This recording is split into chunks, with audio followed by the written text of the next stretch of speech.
Hello there, thank you for coming by my channel. This is Linda Jo Martin, the book lady, and this is my March TBR.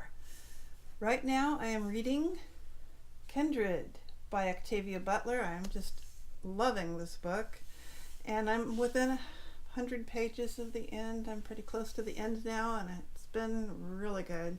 It's a time travel novel. If you haven't read it yet, you might enjoy it. Very good. It's about a 26-year-old woman living in Los Angeles who is transported into the past to a plantation in Maryland prior to the Civil War, and there she is treated as a slave. So interesting, very interesting book. And the next novel I will be reading is Where'd You Go, Bernadette? I'm reading this one because I am doing the PopSugar Reading Challenge again this year. It's the 4th year I've done it, and hopefully the first year I'll ever get through the entire list of 50 books. And so Where'd You Go, Bernadette is actually the choice of the Ultimate PopSugar Reading Challenge group at Goodreads, and the group chose to do this one for a certain prompt. Hold on. It is called prompt number 16, a book with a question in the title.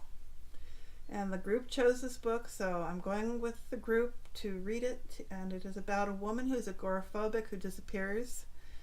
And interesting that that book is about an agoraphobic woman. And then the next book that I'm going to be reading after that is The Woman in the Window, and it is also about an agoraphobic woman. So the reason I'm reading this one is because I will use that for prompt number 1 in the PopSugar Reading Challenge. It is a book that is becoming a movie in 2019. It is very popular right now. In fact, Stephen King called it unputdownable. Unputdownable. That is such a good word. And the next book I'll be reading after that is The Hotel in the Corner of Bitter and Sweet. That is by Jamie Ford, and it is for PopSugar Reading Challenge prompt number 22, a book with a title that contains salty, sweet, bitter, or spicy.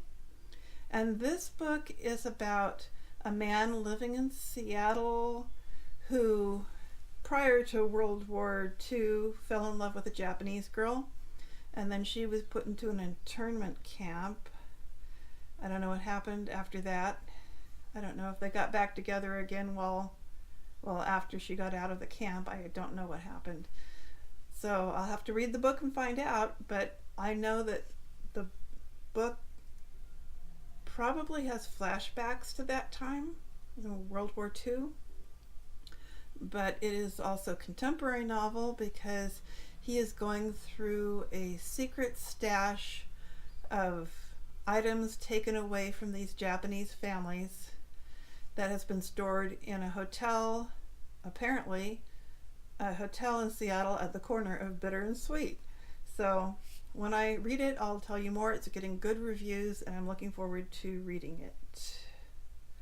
So the next book after that, I think that's the last novel I have planned other than The Little Prince. Okay, let's do The Little Prince. That is not a novel, of course. It's more like a children's book size thing. It's got lots of illustrations, although I wouldn't say the book is just for children. If you haven't read The Little Prince yet, you sort of should. I'm reading it because PopSugar Reading Challenge prompt number 7 says a reread of a favorite book. So I decided I didn't want to reread another book. I really didn't, because I'm old enough that I think that maybe there isn't a whole lot of time left, and there's a whole lot of books. So I want to read the new ones that I haven't read.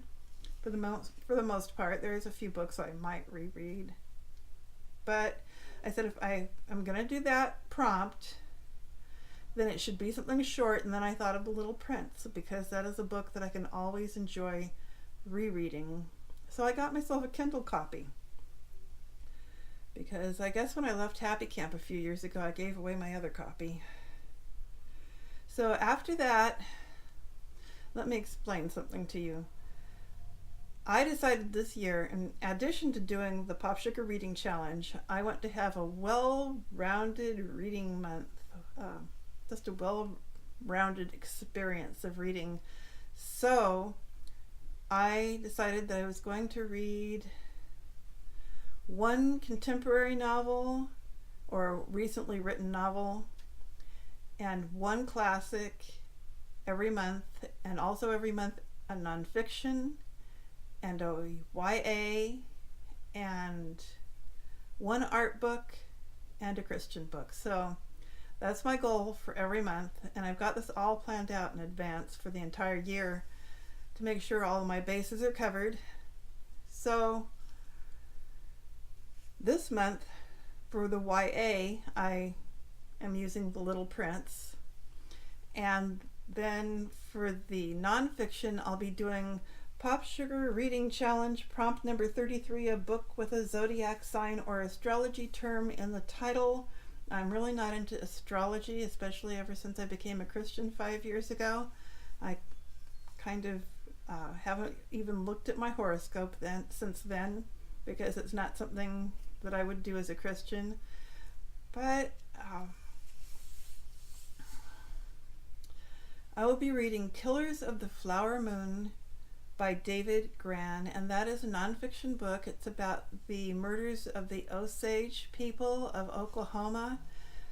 This tribe of Native Americans lived on land where there was oil found, and they became quite wealthy, and then they started being murdered, probably because other people wanted their money. So I will be reading that book for a nonfiction during the month. And hold on, my phone just shut off. So after that, okay, the art book. The art book that I've chosen for this month is a great big thick one. And I've had this book for 10 years, but I've never sat down and read it cover to cover. I've used it as a reference. You know, if you want to read about one particular type of art supply, it's a good place to go. But it's a full color book. I mean, it's really beautifully done, and there's a lot of words in here, so I'm going to be doing a lot of reading in this book about art supplies and materials and different types of art that are being done. So anyhow, that's my art book for the month of March. And then I'm going to be reading my Christian book is this one. It is Lord, Is It Warfare? Teach Me to Stand. And I've actually read most of this book. I read it with a Bible study group, and then we stopped just a few chapters short of the end, so I'm going to finish up. One of these days I want to get a whole stack of books that I've stalled on, and at that time hopefully this one will not be in that stack.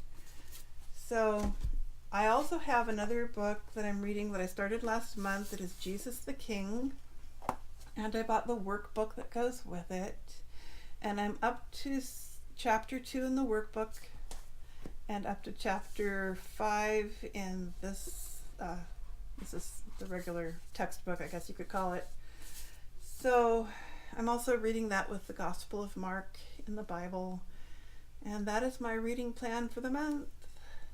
So I'll hopefully be back here in about a month to tell you how it went, and I'm kind of hoping that at the end of the month I'll have spare time, and that has actually happened in January and February. I got through my entire list of books that I wanted to read both times and then added another book or two. So I'm hoping that'll happen again this month.